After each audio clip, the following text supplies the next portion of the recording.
Judge mocks teenager in court, then realizes too late he's a genius lawyer in disguise.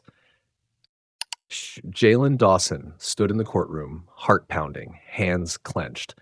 At 19 years old, he was charged with car theft and resisting arrest, but he knew he was innocent. The suspicious looks from everyone in the room made him feel lonely and pressured. Judge Grayson and prosecutor Carrington were not very interested in his defense, but Jalen couldn't stand still. He is determined not only to prove his innocence, but also to change society's perception of people like him. This is your battle, and no one can stop you.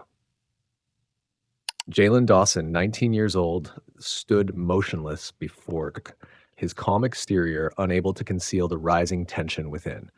The gazes from all sides of the courtroom were fixed on him, like scorching sparks piercing his mind.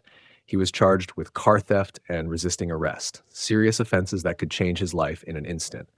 But what hurts Jalen the most is the stigma he faces, not only from the law, but also from society out there. Although he stood there, dressed neatly and with a confident gaze, the people in the courtroom still looked at him with suspicion, as if he had been predetermined to be an innocent person caught in a bad situation. They didn't know his story, didn't know that Jalen was not a criminal, but a young man fighting against fate, against the injustices he had endured since he was very young. Those gazes, full of judgment and lacking compassion, made Jalen feel like he was standing alone in an unfair world.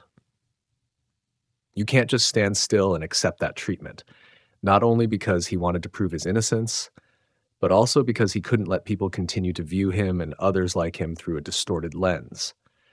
Jalen is determined not to be pushed into the darkness of judgment. This is not just a fight to prove his innocence, but also a fight to change the way society views those trapped in situations like his. Prosecutor Mitchell Carrington stood upright, his tone cold and firm as he read the indictment. Jalen Dawson, the defendant in today's case, was found to have fingerprints on the steering wheel of the stolen vehicle. Furthermore, when the police discovered him, he fled and resisted arrest. These pieces of evidence all indicate that the defendant is directly involved in this case. Each word that Carrington uttered was like a knife, cutting deep into Jalen's self-esteem. He felt the gaze of everyone in the courtroom, as if pairs of eyes filled with doubt and judgment were directed at him. These pieces of evidence seem undeniable, but Jalen knows that there are things that cannot be easily explained through marks or unexpected actions in moments of tension. Judge Grayson sat in her chair, her expression unchanged, her eyes as cold as stones. She did not show any emotion, not the slightest hint of concern for Jalen's defense. To her, this was just another trial, another case, and Jalen was merely an innocent caught in a bad situation. She showed no signs of listening or empathy, only looking at him with a cold indifference devoid of humanity. The prosecutor, beside, sneered at Jalen, her eyes full of disdain. "Do you think you can win this case?" she said with a mocking tone. "A teenager like you, someone with nothing to defend himself but weak excuses, how could you possibly turn the tide in a court like this?" Each word from the prosecutor was like a powerful blow to Jalen's self-esteem, making him feel as if he were standing before an insurmountable wall. However, despite being looked down upon and mocked, Jalen did not waver. He stood tall, eyes fixed straight ahead, not letting the tension or the mockery make him falter. The feeling of being deprived of fairness still did not make him lose his composure. Jalen knew that he could not let fear or anger overwhelm his reason. He had meticulously prepared for this trial. Every detail of the defense carefully thought out, every counter-argument sharpened in his mind. You know exactly what you're going to do next. Even though the courtroom is crowded, even though the prosecutor is sarcastic, you still have confidence in your truth. As long as there's an opportunity, he will prove that the evidence is not everything. Since childhood, Jalen has had a strong passion for law, even though he did not have the opportunity to study it formally. He found fascination in law books, stories about famous cases that he read through the thin pages. Although his family could not afford to hire a private lawyer, Jalen did not feel discouraged at all. On the contrary, it was precisely that which made him determined to defend himself in this trial. Every time he got lost in the pages of legal books, he not only learned about the regulations, but also felt the power that the law could bring to those who knew how to use it correctly. He spends hours each day studying cases, learning about legal strategies, and analyzing each situation that defendants in previous cases have faced. Jalen doesn't just skim through. He delves deeply into every detail, every argument, every strategy that the lawyers use to defend their clients. He prepared meticulously, taking notes on everything necessary for the trial, from constructing arguments to preparing counter-arguments for each piece of evidence the prosecutor would present. He even practices his answers in front of the mirror, asking himself questions and imagining the difficult situations he will have to face. Every night, Jalen diligently reviews the verdicts and previous cases and learns what the defendants did to protect their rights, even when they did not have strong external support. He understands that if he wants a chance, he must grasp all details of the case, not just the evidence presented by the prosecutor, but also know how to create weaknesses in their arguments. For Jalen, this is not just a legal battle, but a fight to reclaim justice for himself. And no matter how difficult it gets, he won't let himself lose this battle. Jalen stood before the court, his breath steady and his hands clenched, not letting the tension take over. After all the hours of relentless practice and study, now is the time for him to apply what he has learned. When the prosecutor presented the evidence, Jalen remained unfazed. He had prepared for this moment, and now was the time for him to refute each accusation. With a gentle confidence, Jalen began to present his strategy. He pointed out the shortcomings in the police's evidence collection process, particularly one point that the prosecutor had not anticipated. "Your Honor, I request a review of Officer Ruiz's GPS data," Jalen spoke up without hesitation. "This officer claimed that I fled when arrested, but the GPS data shows he couldn't have been at the scene at that time."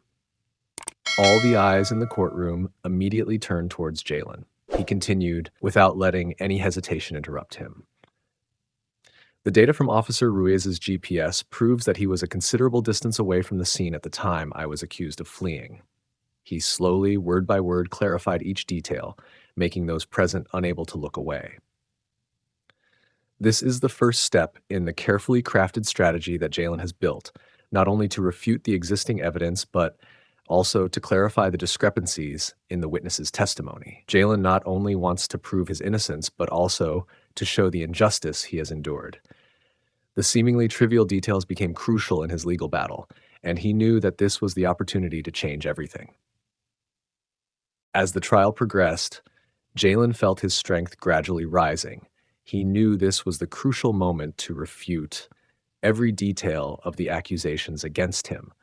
When Prosecutor Mitchell Carrington continued to present evidence, Jalen not only stood there enduring, but began to counterattack with sharpness and thorough preparation.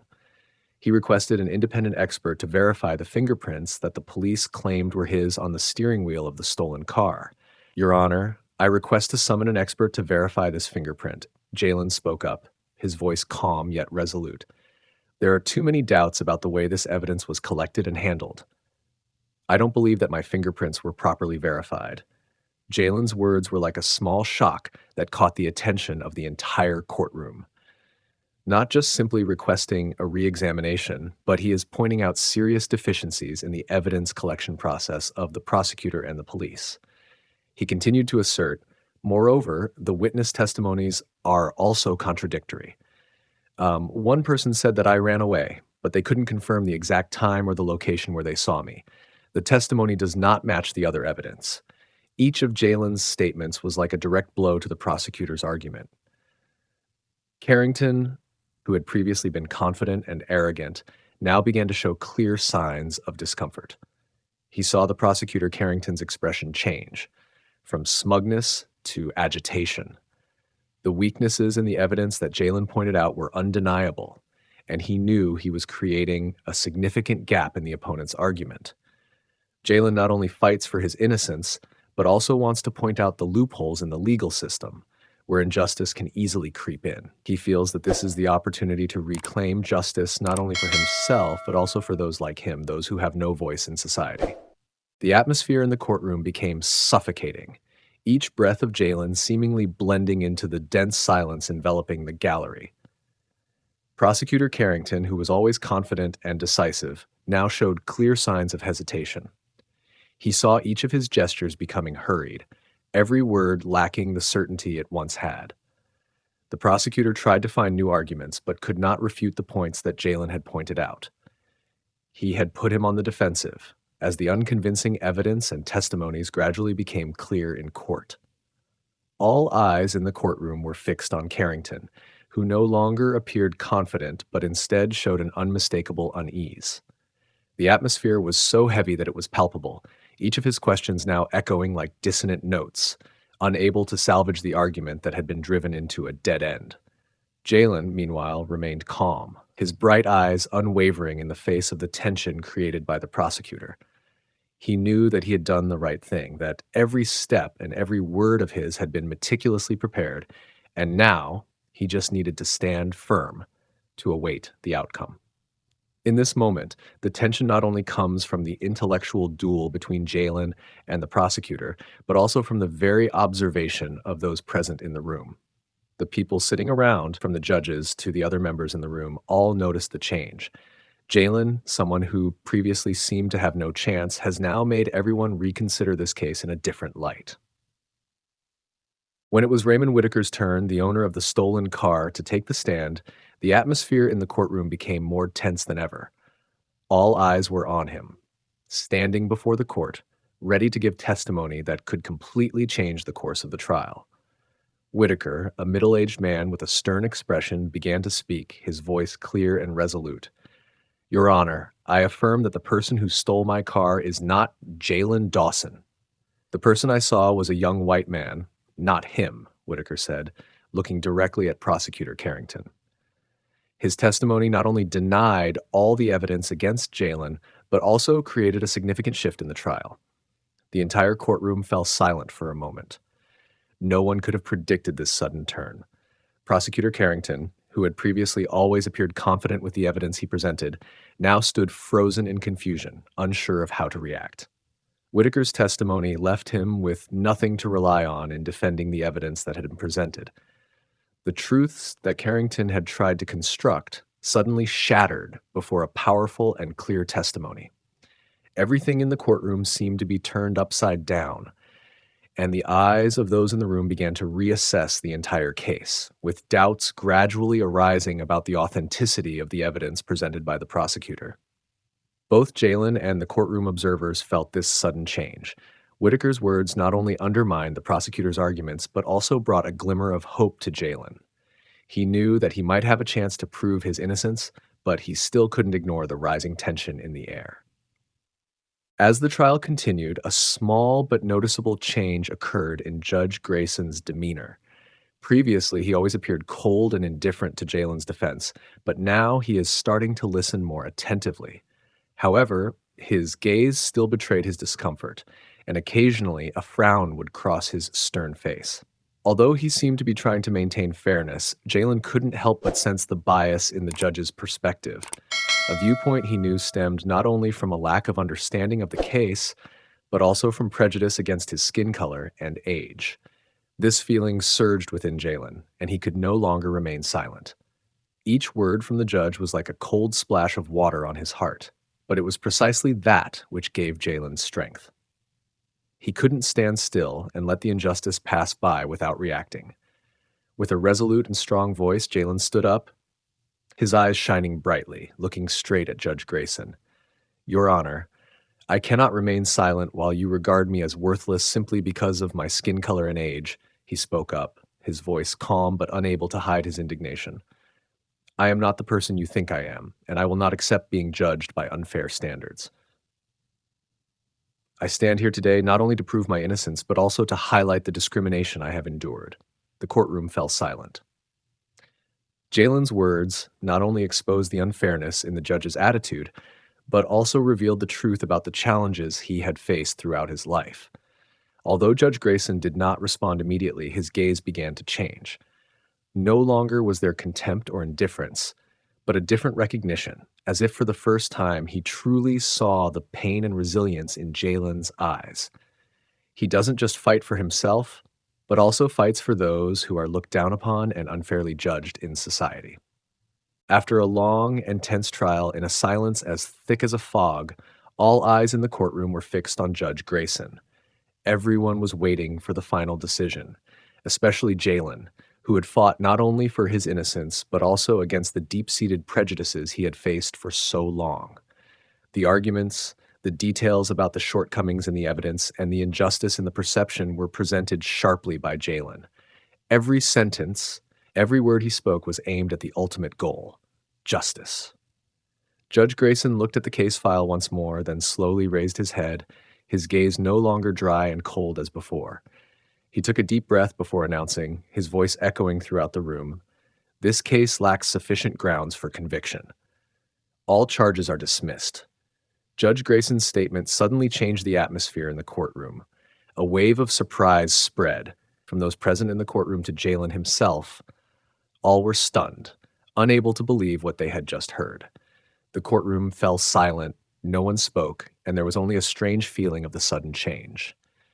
Prosecutor Carrington, who had thought he had won, now stood frozen, unable to react in time. This verdict is not only a victory for Jalen, but also a powerful reminder of the injustices within the legal system. Everyone in the courtroom, from the lawyers, judges, to the witnesses, could not help but reflect on the mistakes and how they had perceived this case from the beginning. Jalen not only won the legal battle, but he also forced everyone to confront a big question: can biases and haste distort justice? When the final verdict was delivered, Jalen Dawson felt a strange sense of relief, but he did not let his emotions take over. After all the tension, the endless hours of struggle, justice has now been served. Although this victory is of great significance, Jalen does not seek fame or praise. When the reporters rushed over, cameras pointed directly at him. They asked about Jalen's feelings after that resounding victory. He simply replied, as if everything had been predetermined: "I was just defending the truth." Jalen's words are simple yet powerful, without any self-satisfaction, without any signs of excitement. He doesn't need public attention, because for Jalen, the most important thing is having done the right thing, having fought for justice without being swayed by superficial emotions. Judge Grayson, after hearing Jalen's words, couldn't help but be surprised. Although his attitude had been somewhat cold before, now he looked at him with more respect. "Perhaps you should pursue a career in law," he suggested, as a gentle piece of advice, but filled with respect for the courage and intelligence that Jalen had demonstrated. Jalen just smiled, not in a hurry to give an answer. He didn't say anything more, just leaving this possibility open like a question mark about his future. You know that life will have many paths, and right now, the most important thing is that you have conquered yourself in a battle not only about legality, but also about dignity and perseverance. When Jalen stepped out of the courtroom, the sunlight shone on his face, bringing a sense of freedom after months of stress and fatigue. He quickly walked towards the door where his mother, Denise, was waiting. His mother's eyes sparkled, reflecting pride and worry as if she had been watching every moment of this battle from outside. When Jalen stepped forward, Denise couldn't hold back her emotions. She opened her arms wide and hugged him tightly, as if wanting to give him all the love and comfort she had reserved for him over a long time. "You did very well," Denise said, her voice choked with emotion, unable to hide her feelings. She looked into Jalen's eyes, and in that gaze, there was all the resilience she had always seen in her son. Although she could not be by his side throughout the trial, she always believed that Jalen would never give up, would never let injustice defeat him. What Jalen has done is not just win this trial, but also a victory of integrity, of courage in facing every challenge. Jalen said nothing, just gently patted his mother's shoulder, feeling the warmth and love in that embrace. He understood that although the world out there could be complex and full of difficulties, in his mother's embrace, he always found stability and pride that nothing could shake. This time, the victory belongs not only to Jalen, but also to the love and sacrifices his mother has given over the years. Jalen's story is a powerful reminder of the injustices that exist within the legal system, of the discrimination and stigma that many people endure. For Jalen, the fight was not only about defending himself against false accusations, but also about the struggle to change the way society perceives people like him. those who are sometimes deemed worthless simply because of their skin color and background. When he finally won the trial, it not only meant that his innocence was recognized, but also marked a turning point in changing the way society perceives justice and humanity. The lesson that Jalen's story brings is a reminder of perseverance and the strength of faith in the truth. Life is not always fair, but one thing is certain. If we hold steadfast to our belief in justice and are always ready to fight for it, we can change the course of events. Jalen is a prime example of someone who never gives up, someone who remains steadfast in their values, even when facing seemingly insurmountable difficulties. In the end, Jalen's story is not just a personal victory, but also a reminder for all of us about the importance of justice, perseverance, and confidence in life. Struggles, no matter how difficult, can change the world around us as long as we do not give up and always stand firm on the path we have chosen.